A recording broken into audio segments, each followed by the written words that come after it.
Hello everyone, welcome back to another episode of r/PettyRevenge. In today's episode, he cheated, not the first time either. Batteries included. Passive-aggressive neighborly revenge. Maybe next time you'll do as asked. Before we get started, make sure to subscribe so you will never miss a video. So let's get started. He cheated, not the first time either. After begging for chances after cheating. After chasing off any guy I tried to date after him, I stupidly gave him another chance. Well, not surprisingly, he did it again. 3 years of this BS off and on. I could have destroyed his reputation, or messaged the women letting them know he's a scumbag. Nah. I bought a highly concentrated fart spray that smells absolutely horrendous. Reviews say you have to use gloves while spraying, because if it gets on your hands, the smell will take days to remove even after intense washing. I sprayed the inside of his car with it. He's been missing his passenger windows for years. I saturated it. Good luck picking up any more women, while smelling like a cesspool. I hope it gets on his clothes too, so he has to walk around at these clubs and bars stinking too. Batteries included. I'm the youngest of 3 sisters.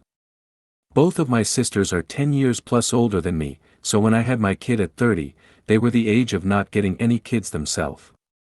They would, and still do, spoil my kids rotten, which brings me to December, when my kid was 3. Every Sunday in December, kid would get a present from Aunt 2. It's Sunday morning, 6 a.m., kid is excited for the present and there is no way in hell I'll be able to keep kid in bed for another hour. Up we go and kid opens the present. It's a karaoke microphone, with melodies, volume enhancement, the whole 9 yards, and batteries included. Crap. It's horrible and the kid absolutely loves it. It plays for about 30 seconds before I lose my will to live. Kid is ecstatic and is singing from the top of the lungs to the very horrible melodies, full on volume. My life is hell at this point, and it's probably only been 5 minutes so far. I sit in my chair, plotting the slow and very painful death of Aunt 2, when the evilest and petty of plans form in my head. I only have to say a few words to kid. Hey kid, wanna give Aunt 2 a call and put on a concert? Kid is on board and begging me to call Aunt 2. At 6:15 in the morning. On a Sunday. And since Aunt 2 is very outgoing, she's most definitely hungover at this time. So I stall my very best and totally give in at 6:18. I call up Aunt 2 and tell her that kid is so happy for the gift, hand the phone to cute 3-year-old, and Aunt 2 is now forced to endure a full 25 minutes concert, while I was sitting in my chair with my coffee, smiling at Aunt 2's suffering. Somehow all the gifts since have not included batteries. Best and most petty revenge ever. Passive-aggressive neighborly revenge. Long story. Buckle in. We have a big stretch of lawn that is adjacent to our neighbor's lawn. Their dog often runs around on our property and we never mind it. We have a dog also, but we keep our dog in our yard and out of theirs.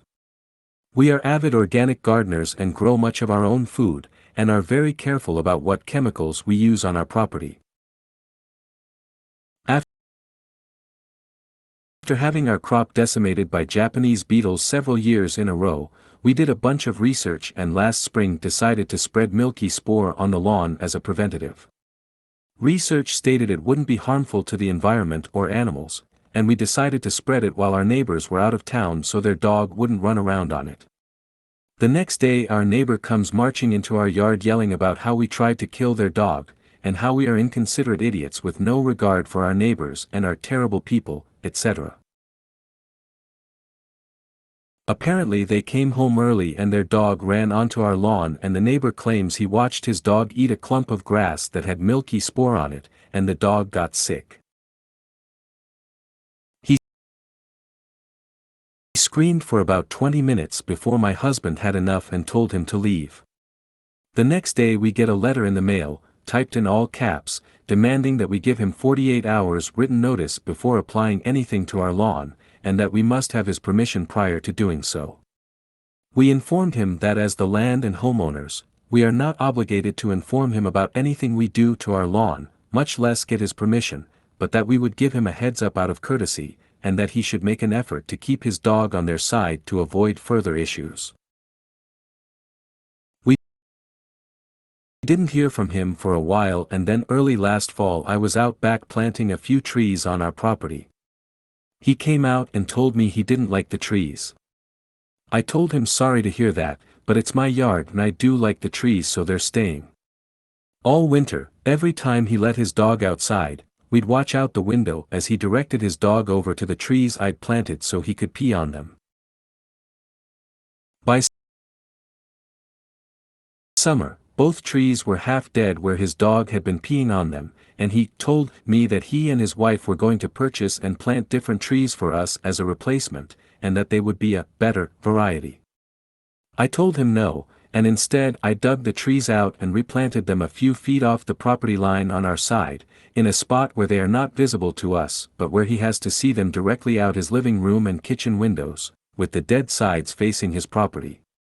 The sides facing our property are now lush and healthy, and the sides facing his property, the sides he encouraged his dog to pee on, are still dead and brown.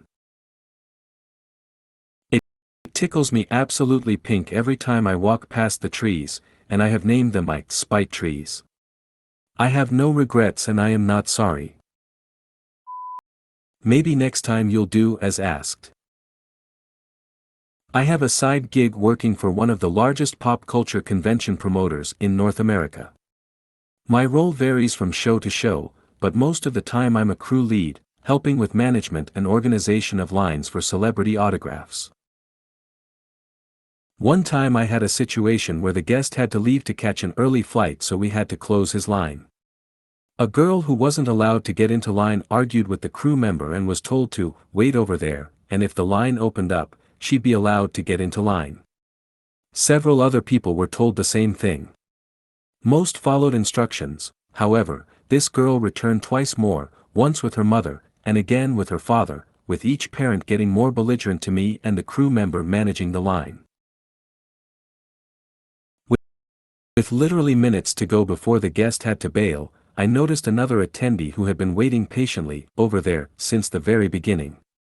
The other folks who had been told to wait had given up. Admittedly, the chances of getting an autograph were pretty slim, but she had stuck it out. Let's just say, the girl who waited got her autograph while the family who argued did not, and got detained by security when they tried to chase down the guest when he left for his flight. If you made it to the end of the video, thanks for watching. Don't forget to like, subscribe and share, and we will see you in the next video.